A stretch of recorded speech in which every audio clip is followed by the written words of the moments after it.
you got CJ playing. This is the Noize Report. You know what we do here? We laugh, we have fun, we interview cool and interesting people, or pretty much anyone that I can con into coming on this shit show that I call a podcast or a radio show or whatever you want to classify it as. This little lovely place that we have dubbed the House of Fuckery. I even have a plaque up here on the wall that my friend made for me. That's official. Today we're talking to this gentleman.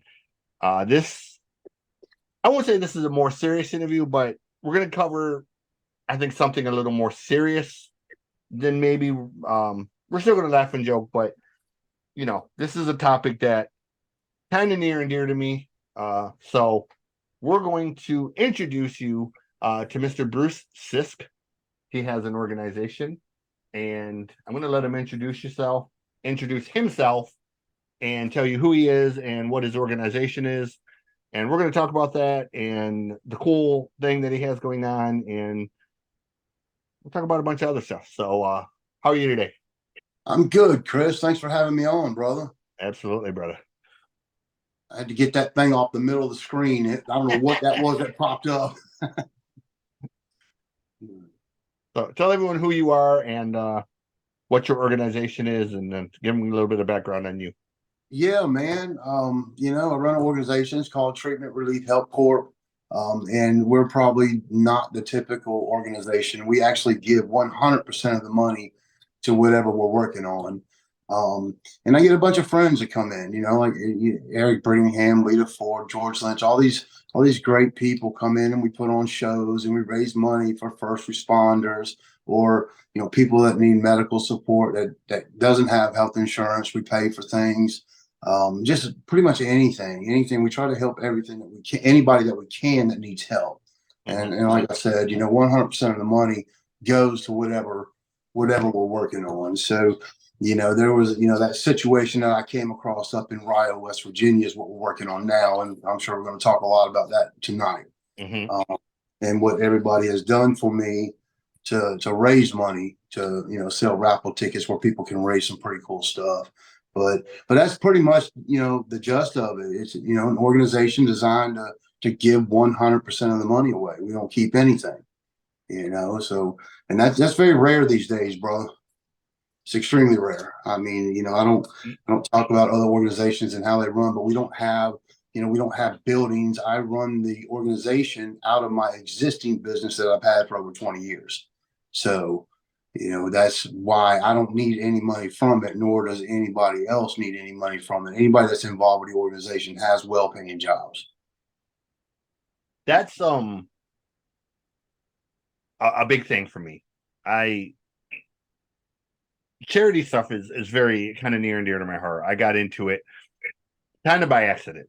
16-year-old me was in foster care for a number of years, and my very last foster home, right before I got a foster home, I had been shuffled around so much from foster home to foster home to foster home. I had like 27 foster homes in 3.5 years. Because I was just a badass kid, and I caused my own problems, because I was hard-headed and belligerent and just wanted to do what I wanted to do. But anywho, I got to the last foster home, and the social worker says, okay, this couple are really old, and they're at the end of their time of being foster parents, but they've been doing it a very long time. So I got there, and I learned that they had been foster parents for 55 years. Wow. And had 172 kids over those 55 years. Wow. Of those 172 kids, 130 of them had either had developmental disabilities or other disabilities that kept them, out of the quote unquote mainstream. Whether it was autism, whether it was Down syndrome, whether it was whatever the myriad of issues were, they had taken these children in, they had raised them, from like the middle 1930s all the way up into the 1980s. Wow. and just award after award after award from governors and presidents, and it was Mm, pretty crazy when I got there and I learned all this. I was like, holy shit, that's a hell of a thing, like to be a foster parent for 55 years, yeah. even Wow. regular kids Right. Right. is crazy, but to do it for developmentally disabled kids. Wow. Yeah. That's Um, amazing. And Now the guy that I shared the room with, he was an older guy. He was in his late 20s, but he was autistic essentially. And, mentally he was a teenager. And Mrs. Davis said, hey, she goes, you're a soccer star, right? And I was very good at soccer, had college scholarship waiting. I said, yeah. She goes, well, Mike's Special Olympics team needs a coach. You should do it. And I don't know the first thing about coaching soccer, let right. alone a bunch of Special Olympic kids. So I said, you know what? Let me just go out and I'll just kind of hang around and give a pointer here or there if I can. And dude, it was the most life changing thing for me. Wow. Like That's all. Man. I these kids, these adults, this group of these, come out, and for the first time in my life,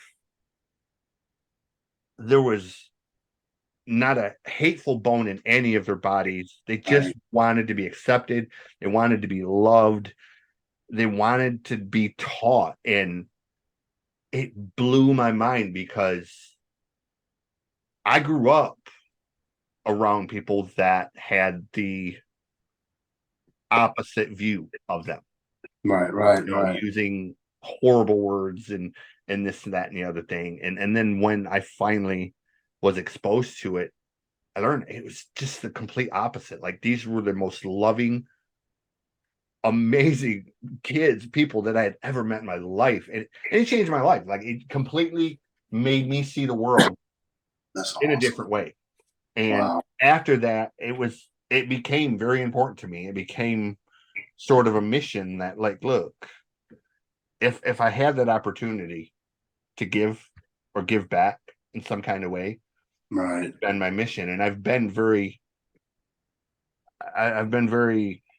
blessed to be able to work with a number of homeless organizations and other groups along the way to do this kind of thing.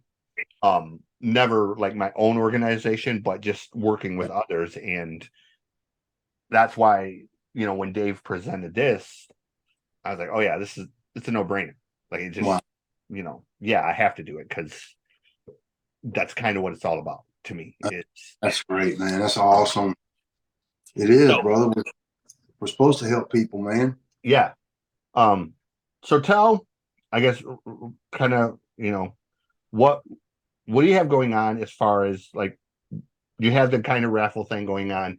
Um, Kind of give a little bit on that real quick about what's going on, what the tickets are, how they get these tickets and whatnot, what the prizes are, and Yeah, absolutely, man. Well, we do have a raffle, and they can go to treatmentrelief.org, and they can click on the raffle.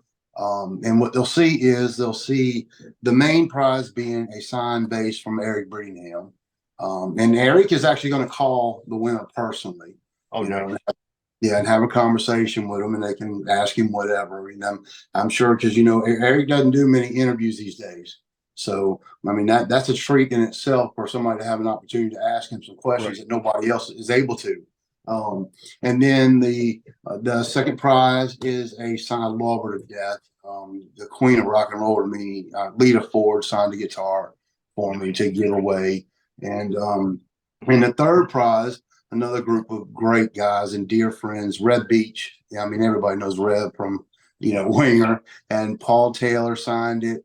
Pete Evick and George Lynch all signed it.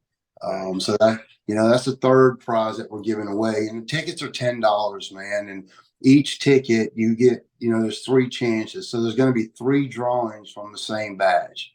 And Eric is actually going to be the one drawing the numbers too. Okay. We're actually setting that up to do that live. I think the raffle ends August 20th. I have to check the website, but I believe the end date is 20th. Yeah, I think that's what it said. Yeah, man, but it's $10, and 100% of the money is going to what we're all working on. Trying to raise as much money as we can for a lot of elderly people in a small town in West Virginia. But they're cool guitars, man. I mean, come on, who wouldn't want a Lita Ford guitar hanging in a room for $10? You know what I mean? Right, right. And I, especially with Red Beach, Paul Taylor, George Lynch, and Pete Evick on one. Come on. And then the main one being Eric Brinningham. I mean, Eric is a very dear friend. I mean, he's got all of them got such hearts of gold, man. Yeah. It was no hesitation when I asked, hey, can I get you to sign this and can I raffle this off? Lita's exact words was, sell that bitch. You do what you got to do. Yeah. And when I noticed the Lita one, it was like the other ones,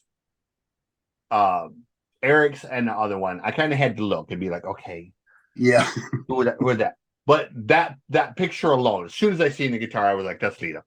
And I have to look at it, but just because BC Rich Warlock with the design, it was, it's so iconic for Lita.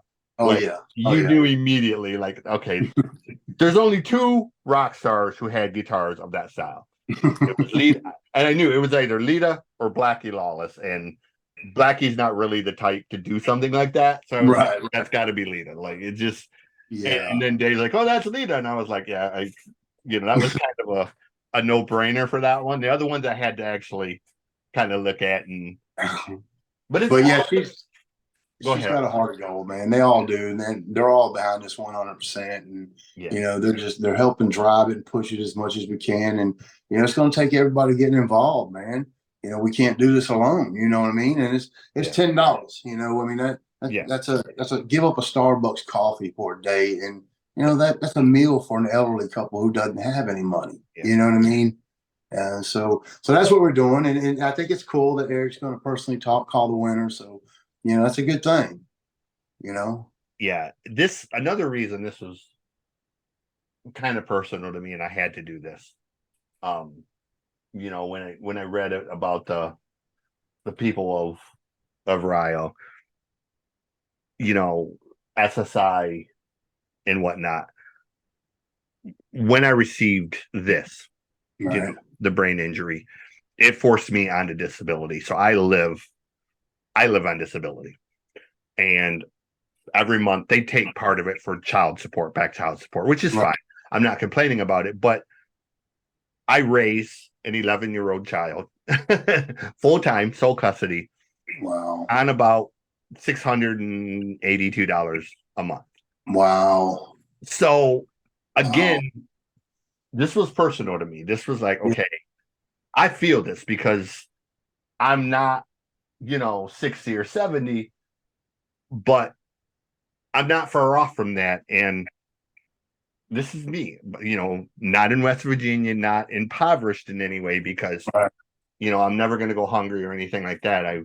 I've been lucky, but it could easily be me if I lived in West Virginia, if I lived in some place like that. And again, it was why it was a no-brainer that we had to do this, because, I feel like, I mean, it's just, $500 or $600 a month, man. It's not possible.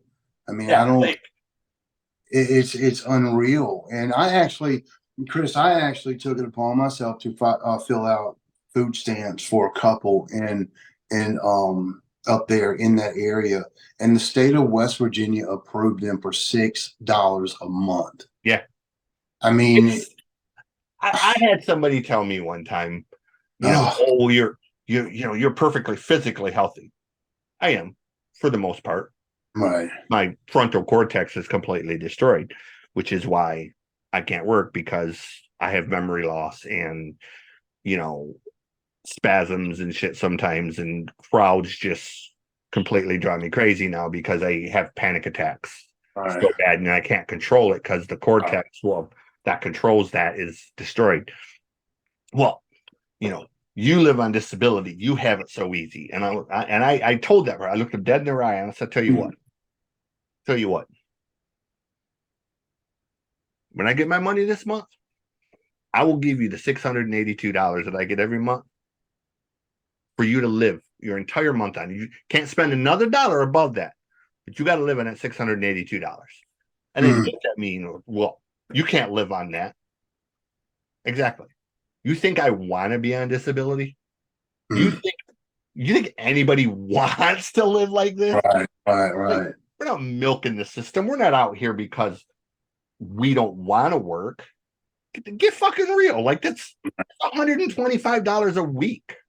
Right. Like, dude, you can't even buy fucking groceries for that. Okay. Like, Oh yeah, like exactly. I pay my rent, I fucking pay my internet, my phone bill, food, all of that out of $682. That's Now, you know, does it allow for other stuff? No, but that's okay because you know what? I'm not complaining. I have a house, I have food, I'm not hungry, my son is taken care of. I have 100 Pink Floyd shirts that, you know, um, I have all of this. So I am blessed beyond belief. But Wow. again, you can bet your sweet ass that I am more than willing to take $10 or $15, $20 of that money that I get for something like this Oh man. because I feel it. Like I said, this is personal to me. This isn't just, let's take a chance on winning the lottery or let's take a chance on, winning this Right. blah blah blah blah. These are my people, like Right. in a literal sense. Like I've never met these people, but these are my people. Like, like I feel this, bro. So Oh I man. am so thankful for you for doing this and having the heart to do it because man, it just as a whole, society has lost the plot, man. And Oh man, it it just, has. there just is not enough people that people want to fight over everything. They want to fight about I know. politics. They want to fight about this and this and this and disagree, disagree, disagree. And like, look, I can sit here and I can say, okay, I voted for you, voted for this guy, and you voted for this guy, and I can't like you because you voted for this guy. Or I could sit here and say, you know what? We don't agree on who we voted for. Hey, but we both love amazing bands. We both like going to concerts. We both love baseball. We both love horror movies. We both, all of this stuff that we have in common. Why are we not talking about that instead of the one Right. thing we disagree on? And we're going to let that be Yep. divisive. And I don't get that, bro. Like, I don't. I don't get it either, man. I also don't get how our government can give billions of dollars away and let our people Yes, suffer like they do. I mean that, that is my biggest pet peeve, man. yeah, all day It's long. it irritates me to no end. I mean, just squandering money when we don't take care of our own, man, and we should. Yeah, We have the absolutely. means to do it. There should be no homeless people in the U.S. There should be no hungry people in the U.S. I mean, there should be no people that are living the way they do with all the money that we squander every year. And it gets under my skin so much, man. Yeah, And and I'm not a political guy. I don't give a right. damn if you're a Democrat, you're a Republican, you're an independent. Exactly. It's the same problem. Whoever's there is spending the damn money the wrong way. That's that's the issue I have. I don't care who it is. One thing that I have learned, and you're guaranteed with every election, cost of living is going to go up. You're going to pay more in taxes. Ain't nothing going to be any damn cheaper. And they're going to find a way to take more from us. I Yeah. mean, you're guaranteed that. But I don't get into all that other mess, man. I just think that we could do better as a whole. Yeah. And that's the whole thing. Like, I always tell the story. My grandfather and the guy who lived next door to us growing up. Now, they were best friends for My grandfather is 96 this year, still runs our family farm. He's out there every day on the tractors, manure spreader, planting the garden, Right. doing everything he did when he was 40. Toughest, toughest son of a bitch I've ever met in my life. Like called him on his 96th birthday, 7 o'clock in the morning. I was going to take him out for breakfast. My cousin Johnny's like, he's outside. Oh, what's he doing? Well, he's putting brakes on the Suburban.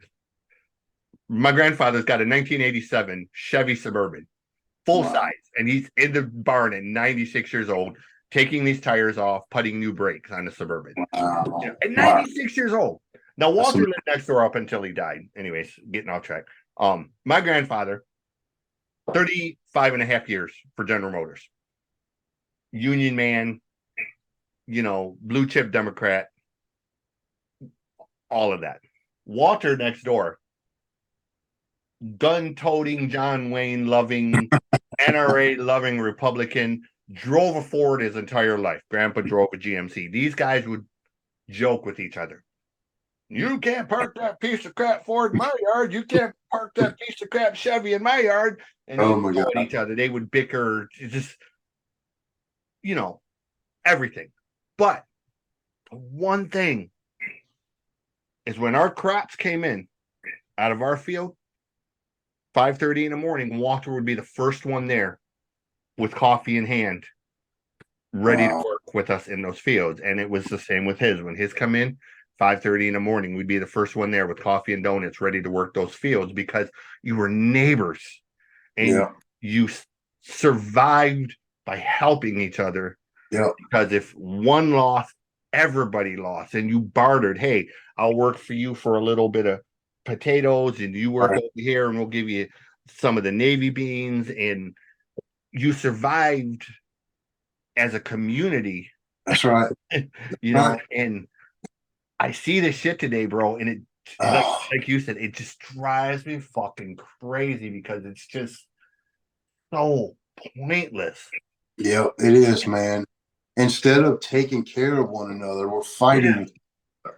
And it's the best thing ever, man. I mean, I grew up in the country and I was the same way. I mean, if your neighbor needed something, you were there for them.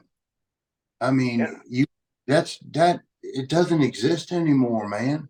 Yeah. And that's one of the biggest things about this organization. And we're trying to bring that back, man. We don't, taking as much cash as we can to this town is not going to change, everything forever, but it's going to put it on a positive track.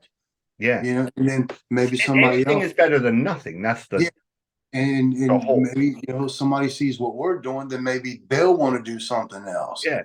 And I'm gonna tell you something else that's very disappointing, man. It's like Dave has contacted all the local news stations and radio stations up there, and they've all ignored him, man. Yeah. They live there with this problem, there's no controversy in it. That's the it's exactly.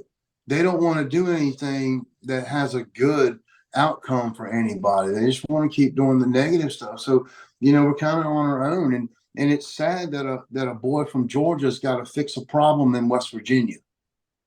That's very sad. Yeah. And it was pretty ironic because I was on the way back home from a trip last weekend and I had to come through West Virginia. And I was coming down the West Virginia Turnpike. Chris, I paid $10 4 times at tolls. That was just me. Mm-hmm. How many millions of dollars is that state taking in just from that one highway?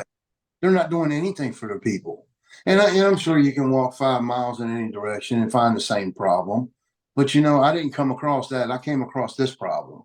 Right. And that's the one I'm trying to fix. But and anybody can help, man. Just by $10, go to treatmentrelief.org and get a raffle ticket. That's where it starts, and everybody's spreading the word and getting involved with this thing. We got, I think, 30 days left on it. So I mean, that's what I'm asking people to do. Give up a coffee, just one coffee, man. They don't need a $12 Starbucks. Put a hot meal on the table of an elderly couple. Yeah, that's what we're shooting for, bro. It is treatmentrelief.org/raffle. Is the site. All the information is there, including a very cool countdown. 30 days, 9 hours, 40 minutes, and 50 seconds and counting. pictures of everything, all the information is there. 501c3 tax deducted organization. Um, And we don't keep a dime, brother. yeah, like I said, dude, this is Yeah. it's amazing to me. Like I'm so impressed and I'm so thankful that there are people like you, man. Because Oh man, thank you.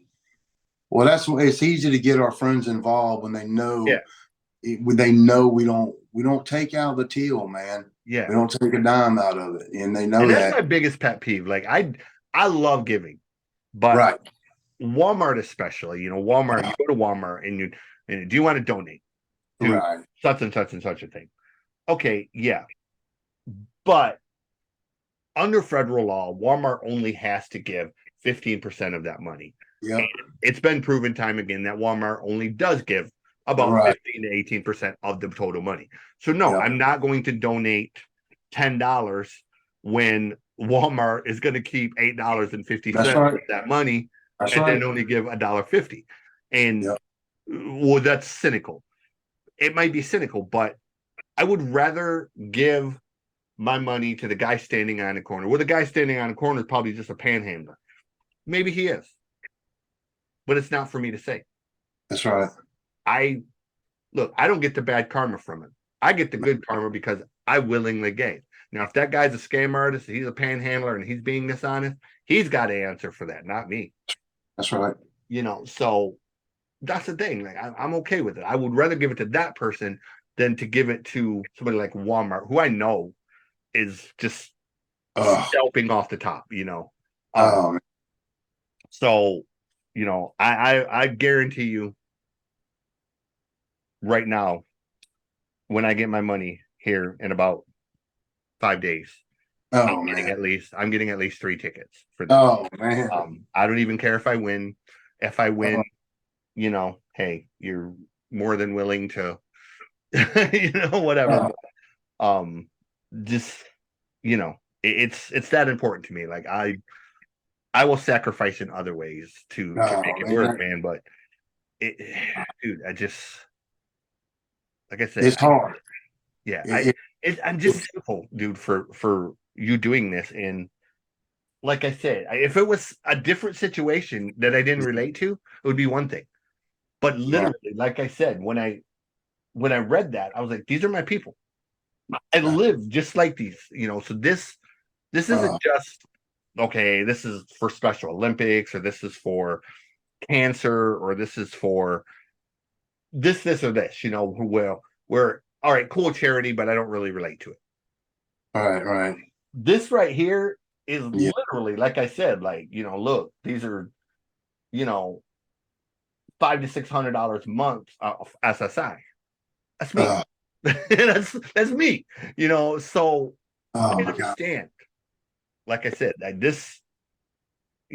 it's a different kind of feeling when you relate to the cause. That's right. That's Like right. if you've ever had a child die of cancer Oh, and then you see a charity for St. Jude's, you understand that hits different because you relate to that and you feel that. And yep. that's kind of the way it is with me for this. So, And that's the whole reason the existence of the organization started was 8 years ago, is because I watched my mother die, and she had a treatable cancer, and I didn't know at the time that Medicare caps you at $100,000. yeah. You know, with cancer treatment, I mean, dude, that could be 3 shots, Mhm. or 2 visits going to the oncologist. But anyway, the doctor tried to get her. She was in VCU, and the doctor tried to get her into several different programs, but they kept telling her no because our federal government had already made the decision that they weren't going to spend any more money on my mother. Yeah. So 3 or 4 months of that, he literally had come into the hospital room and said that. And I remember like it was yesterday. He threw the clipboard down on the bed and he said, "You're gonna have to sit here and watch your mother die, and there's not a damn thing I can do about it." Yeah. And that was, so we went through that. And that was the whole reason of me starting this organization. I'm like, this shit's not going to happen to anybody else if I can do anything about it. Yeah. And that was the whole reason that we started it. Yeah. Yeah. Um, I gotta just breathe for a minute. I've been there. Oh, My ex-wife and I had a child in 2010. She was born with trisomy 13, and she died after 4 days. And no, God, I understand that gut punch of when they took us into the room. Okay, what's wrong with our child? We walked into the room, and there's like three nurses and three doctors. And the doctor, he was very blunt. Your child's going to die. There's nothing we can do. There's no treatment, no medicine. no, Have a nice day. And he walked out of the room, and I leaned against the wall, and dude, there's no feeling. There's no, no words you can describe when you're told yeah, the person that you love is going to die, and yeah, not a fucking thing you can do about it. that's right. No amount of money you can throw at it, no amount of this, that, or the other thing is going to fix it because Oh, it ain't gonna happen in time. So, um, I get that, dude, and I understand the Medicaid thing because I deal with that. You know, you're capped at a certain amount of days per month that you can be in the hospital, or a certain amount of money they will spend on this, that, or the other thing, and the losing somebody like a parent or a child is it's the most horrible feeling, and I wouldn't wish it on my worst enemy. it is, man. When you lose it because of financial reasons that are beyond your control, Yeah, it makes you feel even more helpless because you know I I always tell people I would be the worst lottery winner in the world yeah, because I couldn't go to bed at night as a human being. I couldn't go to bed at night if I had tens of millions of dollars in the bank, knowing my friend couldn't pay a light bill or couldn't make a car payment or couldn't make a house payment or needed this, that, or the other thing. Or you would just give all your money away. I would, because I couldn't sleep at night knowing that I had $30 million in the bank and I had a friend who worked yeah, their ass off but couldn't pay the light bill. that's right. You know, like what the fuck kind of human being are you if Oh, man. you're not willing to say, okay, how much you need for your light bill? $80? Here you go. I got That's, 30 million in the bank. Here you go. You know, and stuff like this. Like, dude, you know, oh, take my dude, we money. are so much, Chris, we are so much alike. You know, Oh, I'm trying not to cry here, dude, because this is I, like I said, I don't want to harp on the point of like I said of how personal it is to me, but it really is, dude. And this is I'm thankful for you, no, but it's so fucking amazing to be part of a community yeah, where there are people like George and Pete and Reb and Lena oh, that are willing to do this because nothing says they have to do this. Nothing that's right. in their contracts requires them to do any of this. That's right. But the fact that they're willing to do it just because they're human beings and they understand that, again, next level, man. Like it's Yeah. just, It you just know, shows you what type of people they are, and they're yeah, great people. yeah, I mean, the first one I called when I had encountered that, I called Eric.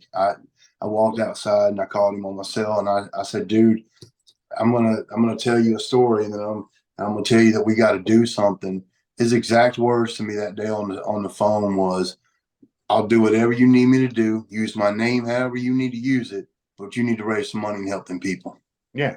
And and then my next call was to Pete, then to Rev, then Pete, to Pete's an amazing dude. I love Pete and oh Gavin too. Gavin is such a great kid, man, and Pete has raised Gavin so well. But Pete is such a phenomenal dude. You know, like oh I've yeah, had so much fun interviewing Pete, and he's kind of become. I won't say we're great friends, but you know, I love talking to Pete. I love talking to Gavin, and I always have such a good time when I get to talk with him. yeah. You know, so Pete's my one when I'm having bad days and I need to vent or lean yeah, on. He's the one that gets the fucking text from me. nice, nice. Like Pete's such a great dude. I he is, man. He is. Poor Pete. I was having a I was actually driving to Arkansas a few weeks ago, and it was like 2 o'clock in the morning, and I was having a Nice. meltdown because I wasn't selling tickets fast enough, and I was throwing in the towel. I was getting just I was it was really emotionally getting to me because all I could think about is these people and the situation, and I need to do something. And it was early in the morning. And I remember getting a text back from Pete, and he says, "I love you, buddy.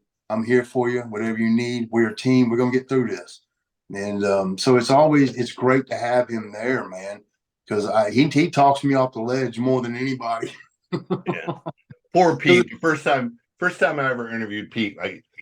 I have another podcast called The Racket Bracket where I make up brackets like NCAA style brackets, Right. but it's like goofy stuff. And the very first one I ever did was the greatest guitarist not named Eddie Van Halen. So I have all these guitar players on there, and I put them into a random generator, and it just randomly generated it. And one of the very first brackets was Stevie Ray Vaughan versus Jimi Hendrix. And just right from there, Pete was ready just to like punch me by the end of this because all of these matchups were all of his favorite guitar players, and poor Pete's over there just having to choose between like his favorite players, and he's like I hate you. You're an asshole. And I was like, I honestly didn't choose these. Like the computer did, but we had so much fun, and it was just one of them things where, I really got to know him as a person because we traded a lot of stories about our favorite guitar players and different things, and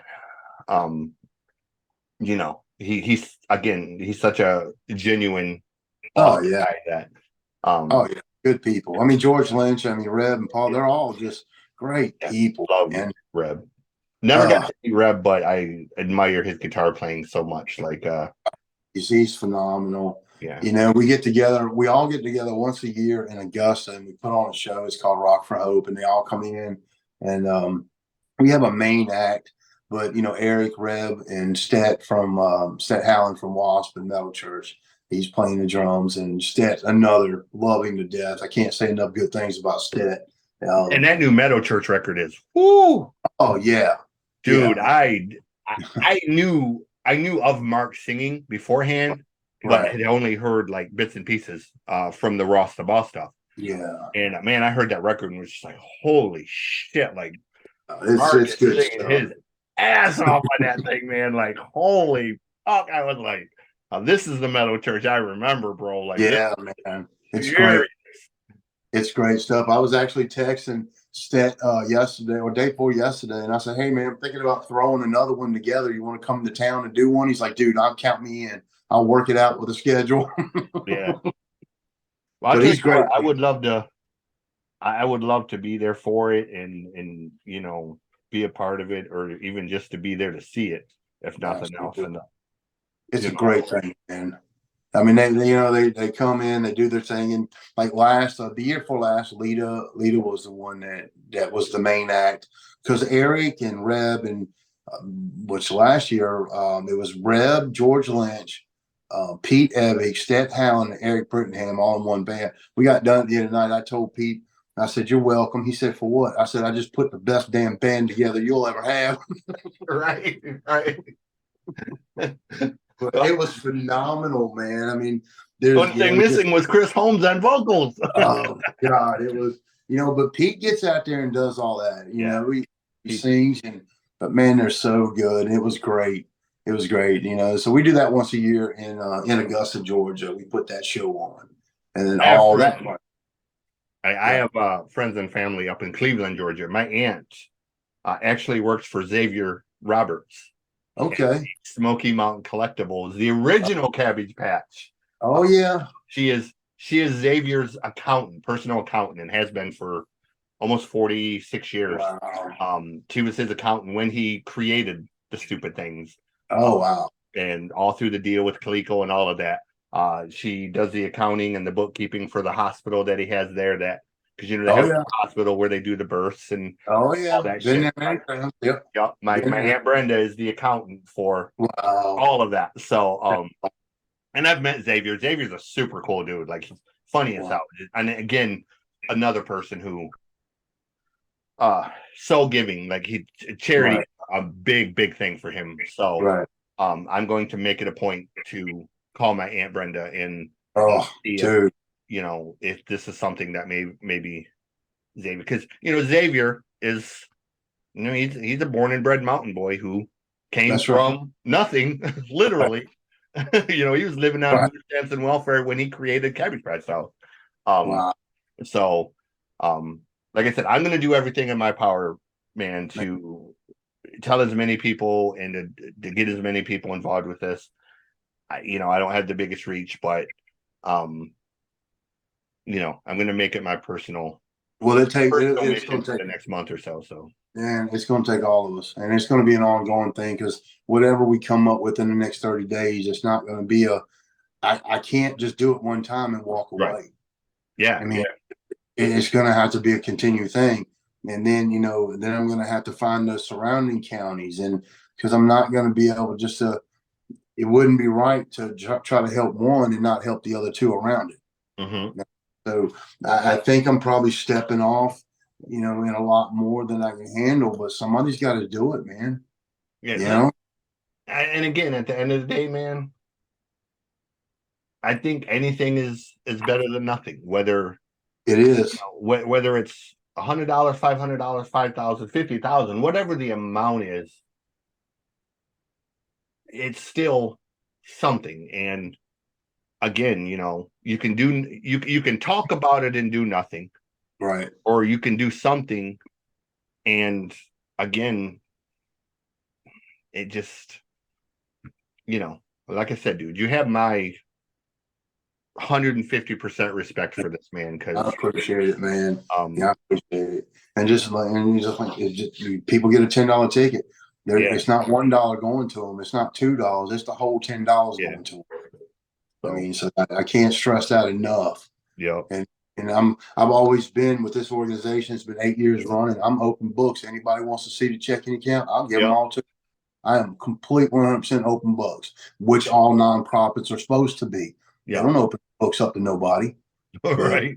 I'll open them up in a minute. And what you'll see in mine usually is losses because I'm putting in more than I'm bringing in from my other business. My other business carries a lot of it, man. But and those, and also those guitars, they all come in those wall Yeah. cases, glass door. Yeah. So So that's the other thing we're going to point out is if you go on the set, you will see these things are not just, signed instruments, but they are, you know, nice wood case. yeah, Mount them on the wall. You can put them in your showcase or whatever. Um, these are really nice instruments. Eric's is a Dean bass, yeah. 4-string, and I'm an Ibanez guy, but hey, I tell you right now, if I had my hands on a nice 4-string Brittenham bass, I'd play the shit out of it. Like and I don't know how to play guitar, but you bet your sweet ass that if I had a fucking BC Rich Warlock from Lita Ford, I sure as hell would learn how to play that son of a bitch. Yeah. Well, I I tell you, man. Another thing that I personally think. Well, I mean, when is going to be another chance that you're going to get those 4 signatures on the yeah, same guitar? exactly. I mean, Reb and George Yeah, and Paul and Pete. I mean, it's probably never going to happen again. yeah, exactly. It's you know, you probably could if you consciously tried to do it, but Oh my God. you're gonna spend Yeah. hundreds and hundreds of dollars traveling around to different places, and you're probably still not going to get Eric's because Eric doesn't really do much musically these days, from what I understand.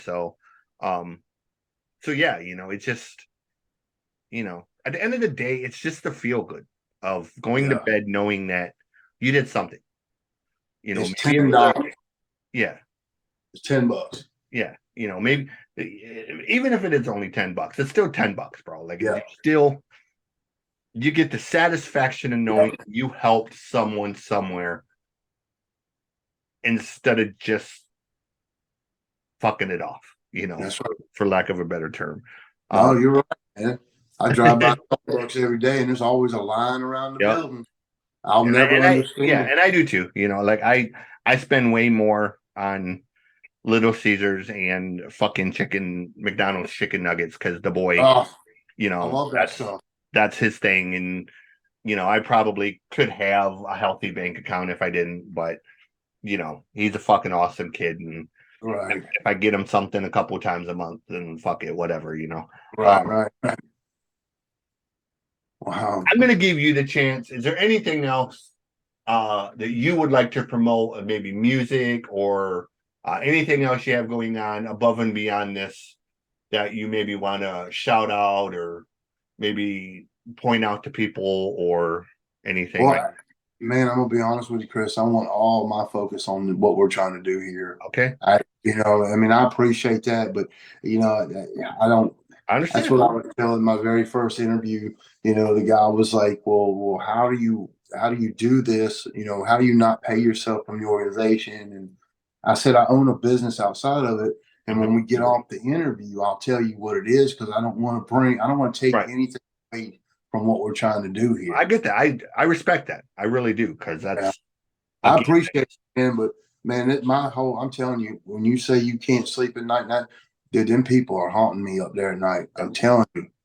Just I know, and then every day that goes by, that counter's counting down, and I'm looking at, it, I'm like, oh my god, we got to do something. Yeah, I understand, man. It's just full, but it's treatmentrelief.org. Get a ticket. Will just Yeah, help me spread the word. I mean, it's going to take all of us, and it's not just me, man. It's everybody involved. That is what's going to change it up there. yeah, Well, yeah. not change it forever, but help it for a little while. It's just got to happen, man. Just got to happen. Yes, yes, it does. So with that said, we're gonna wrap this up. I'm gonna tell you treatmentrelief.org/raffle. Go on this site. Um, there is a button on there. If you go down to the bottom, it says Eric Burtonham signed bass guitar with wall case tickets.